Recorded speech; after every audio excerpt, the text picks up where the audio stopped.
TYT Sports talking boxing as always with our guy Robert Exel, the editor-in-chief of boxing.com. Robert, Canelo Alvarez beat up on Josesito Lopez, the overmatched opponent. Canelo Alvarez just took it to him round by round. He showed us the power and certainly his wide array of combinations, unloading at times on Josesito Lopez. I know that you have said that when is he going to fight that big-name opponent? Josesito is this Cinderella story, the feel-good story. If he won this one, it would be, as many have said, a Rocky moment. But what do you make of the champion, Canelo Alvarez? How impressed are you from this fight? I was very impressed by that fight. As you know, I have had my doubts about Canelo Alvarez, and I still want to see him fight somebody his own size.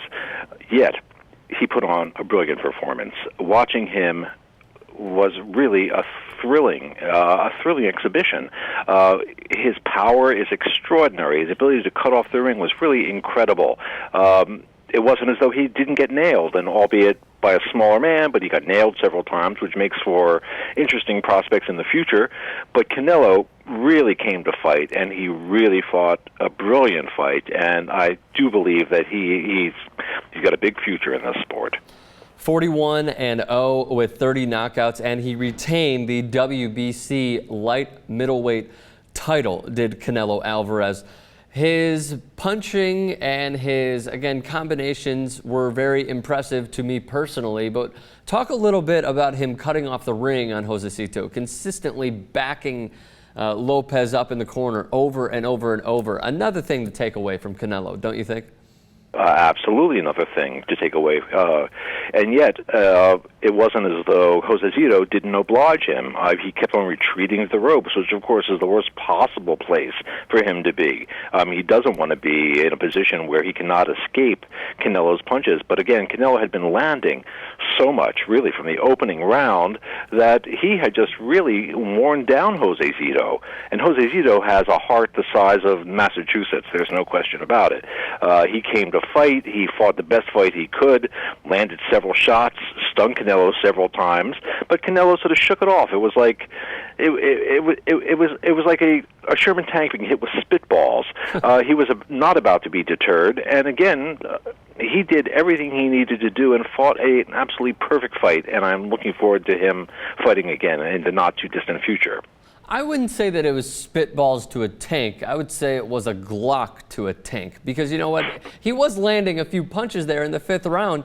I mean, there was one point in the fight. I rewatched it last night. There was one point in the fight in the fifth round when it was ultimately stopped, which I'll get to in a moment, that Lopez started unloading and he started connecting on Canelo. And for a moment there, Canelo, not stunned, I think it was just more surprised that he got hit with so many punches. He took a step back, composed himself, and then went forward. So let me ask you this.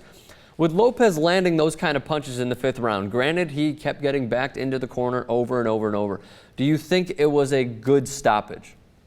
I do think it was a good stoppage. It could have gone on a little bit longer, but there was really no reason for it to go on longer. At that point, the fight was academic. Lopez had been down several times. There was no way he was going to win this fight. He would have needed a sledgehammer in there to win this fight, and of course, he didn't have a sledgehammer. He only had his fists, and frankly, the fists of Canelo are bigger, stronger, and have worse attentions attached to them.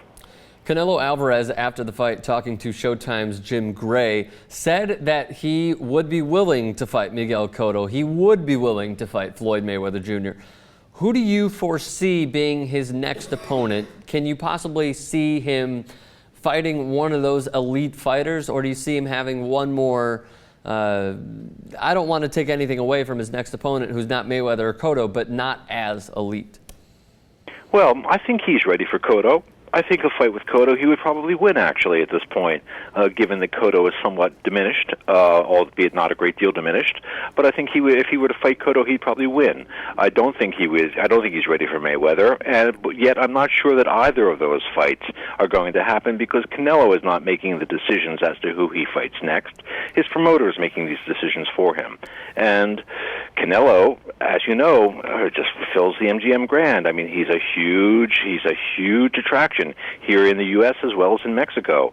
So there's no reason to run the risk of killing the goose who laid the golden egg, at least not yet, although I'd love to see him fight Miguel Cotto. I think he's ready. So if not Cotto or Mayweather, I'm going to put you on the spot here and try to get an answer out of you. If it's not Mayweather or Cotto, who is it? I'm not sure. I'm not sure exactly. I mean, I'm focusing on Cotto myself. I mean, I think that's an ideal fight for him. I mean, it will be a chance for him to sort of make a statement, and it's a statement that needs to be made, and not perhaps to the average fight fan, but to the connoisseurs like yourself and myself, that he is indeed the real deal, that he can step it up, that he can take punches as somebody who can hit hard and somebody who's his own weight. So that's what I'm looking forward to. If he fights someone lesser than those two, fine. I'll watch it also, and I'll watch it with interest. But I really think it's time for him to step it up. Two more questions for you, Robert. Is there any criticism that you have of Canelo Alvarez? Because, I mean, we're praising him here left and right. Did you see anything that he could improve on in this fight? Well, sure. He needs to move his head. That's the major thing. I mean, the reason he got nailed several times by Josesito is because he doesn't move his head. He stands straight up. He's a vulnerable target. His defense is weak. It's porous.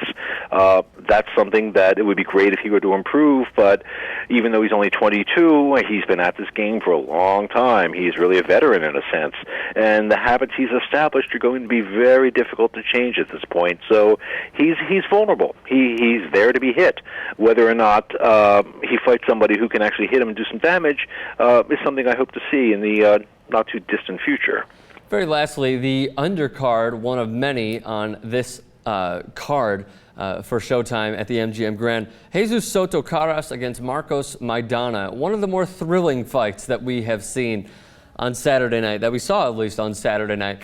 Marcos Maidana, you know, he has the new trainer, Robert Garcia, throwing a lot of jabs, taking a different approach to his boxing style, trying to throw more of those jabs and throw more combination punching instead of just going for the knockout each time with power punches. What did you make of Maidana in this fight overall? I thought it was a fabulous fight, probably the fight of the night, even though people are not talking about it at all, and certainly not as such. But it was the fight of the night. I mean, that was a terrific contest. I mean, it was an absolute war between those two. Maidana, as always, comes to fight, you know, real search and destroy fighter. But like you pointed out, he has new weapons in his arsenal, and that jab was really shocking to see, to see him fighting a disciplined fight. And of course, it made a big difference. It wasn't as though he wasn't hurt. And it wasn't as though he didn't rely on the power in the end when he needed to, but it was a great performance by Maidana. I mean, really terrific, especially after watching his last loss against Devin Alexander. I mean, I think Marcos Maidana is back.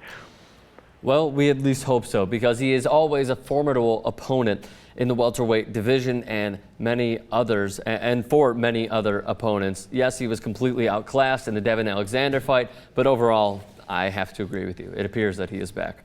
Robert Axel, the editor-in-chief of Boxing.com. You could follow him on Twitter at boxing_com and follow his great writing at www.boxing.com. Thanks, Robert.